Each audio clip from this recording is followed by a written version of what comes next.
Salut à tous, vous êtes sur Génie Télé, c'est Quintet numéro 135, Quintet, les bons coups du Quintet sur le net. Ce mercredi, c'est à Cherbourg que se dispute notre Quintet Plus.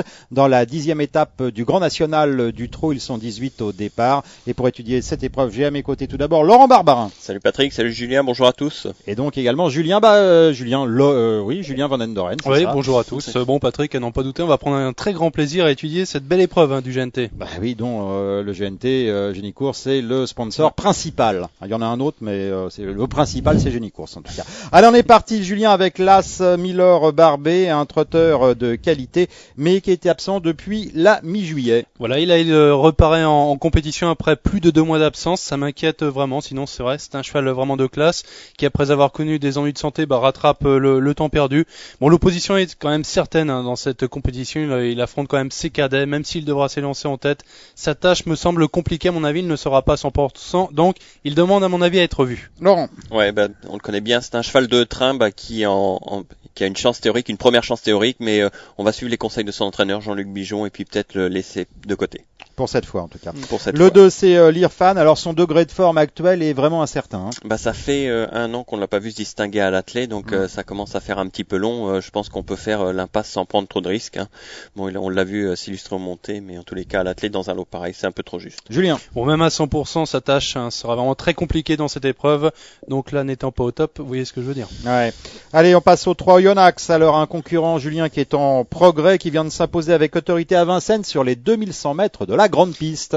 C'est vrai, après avoir participé au Critérium des 5 ans, où on avait quand même fondé des espoirs sur Oyonnax, très estimé par son entraîneur Vincent Brazon.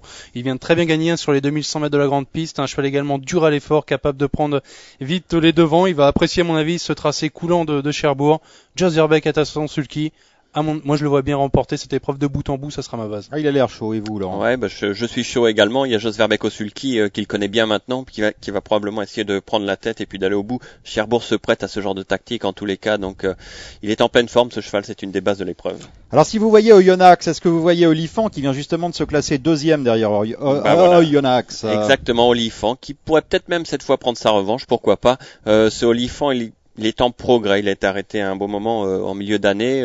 Maintenant, sa 2e place derrière Oyonnax est assez séduisante. Il est en progrès, il aime bien les pistes plates. Moi, j'aime bien. Je pense qu'il a une première chance également. Julien. Moi, je le vois pas du tout prendre sa revanche sur Oyonnax. Il a pas du tout fait la course la dernière fois. Olifant, il a attendu non loin des animateurs. Il est venu tracer une très belle ligne droite. Non, un cheval vraiment sur la montante, à l'aise piste plate. Annoncé une nouvelle fois déféré des 4 pieds. C'est une bonne chance, mais pour une place. Allez, on passe, Julien, au numéro 5, Nacarado, qui lors de son avant-dernière tentative a pris la 2e place de la 8e étape du GNT à Saint-Malo. Ouais, donc c'était corde à droite, mais bon, c'était un sujet polyvalent, également à l'aise sur les tracés à main gauche.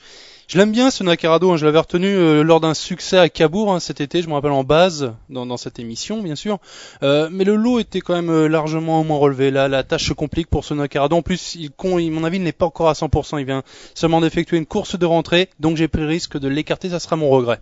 Laurent. Ouais, il monte de catégorie, c'est un petit peu le souci. Par contre, sa dernière course, c'est une course de rentrée, mais c'est vrai qu'il était préparé, il était affûté grâce à cette course pour ce rendez-vous. Je pense que c'est peut-être une course visée, pourquoi pas, ça pourrait être une belle surprise en bout de combinaison. On passe au 6 nucléaire à un pensionnaire de notre consultant, Pierre Lévesque, qui est annoncé déféré des 4 pieds dans ce quintet. Ouais, alors nucléaire, on le connaît bien, c'est un concurrent de qualité. Pierre Lévesque le présente sur ses terres. Je pense qu'il a à cœur de remporter une épreuve pareille à Cherbourg. En tous les cas, chaque fois qu'il est présenté déféré, il se montre très performant. Une fois de plus déféré, là, une première chance. Julien. Oui, enfin, les 2 dernières fois où il a été présenté pieds nus, ce nucléaire, il n'a pas réussi à triompher. Il avait été notamment battu par Ness Marsoir dans l'étape du GNT à Reims. Je l'aime bien ce nucléaire, c'est vrai, c'est un cheval sérieux qui a de la qualité, il est bien placé en tête maintenant, quelque chose me dit qu'il ne va pas gagner cette course, l'opposition est vraiment relevée, donc je l'envisagerais plutôt pour un accessite. Oui Laurent, je n'hésiterai pas à dire qu'il est loin d'être un coup sûr dans ce quintet à la gagne. À la gagne, mais à la place, c'est quand même une belle chance, non? C'est une belle chance. C'est une belle chance. Mais vu la cote à laquelle il va être, à mon avis, beaucoup vont être tentés par le pari gagnant. Bon, allez, le 7, Ness Marceau. Alors, il a été titulaire de 3 succès consécutifs au printemps. Et la dernière fois à Vincennes, il a mieux couru que l'indique son classement, je crois. Ouais, c'était bien. Ce jour-là, il devait s'élancer en seconde ligne, derrière les ailes de la voiture. Il n'a pas mal terminé son parcours. Bon, il était déféré des 4 pieds ce jour-là. ce qui ne va pas être le cas ici, mais bon, je vois qu'il a quelques bons titres qui ont été obtenus tout en étant ferré. Je l'ai retenu maintenant, il est difficile à situer en ce moment, ce Ness Marceau. J'ai du mal à savoir où il en est vraiment exactement, mais jugé sur sa meilleure valeur, je crois que c'est vraiment délicat de le laisser de côté. Bon, Laurent, le mime Marceau est mort, mais Ness Marceau respire encore. Il est encore vivant et je vais rassurer un petit peu Julien. Sa dernière course, c'est vrai que le classement est pas flatteur, mais en fait, il a très bien fini à la corde. Il avait été un peu malheureux en début de parcours, puis il était venu finir très bien à la corde. Donc c'est plutôt encourageant et c'est un bon tremplin pour cette épreuve et pourquoi pas venir jouer un rôle dans cette épreuve. Allez, le 8, c'est Moqueur du Cailleux. Il est en pleine forme, il est bien placé en tête. Il est en pleine forme et puis une chose assez singulière, c'est qu'il a été déféré pour la première fois à l'âge de 7 ans, ces 2 dernières courses. Il a réalisé des chronos assez formidables et sur sa lancée, je pense qu'il devrait prendre une part active également à ce quintet. À l'arrivée, Julien. On est obligé de le retenir, un Moqueur du Cailleux. Comme bon nombre de fils de Jet du Vivier, eh bien il vieillit vraiment très bien. On a attendu à 7 ans donc pour le déférer des 4 pieds. Non, il a franchi vraiment des paliers depuis l'été, ce Moqueur du Cailleux. C'est un superbe finisseur à l'issue d'un bon parcours caché. Là, il est bien engagé, même s'il monte un peu de catégorie. Je crois que sa pointe de vitesse finale va encore faire des ravages. C'est vraiment une bonne chance pour un accessite.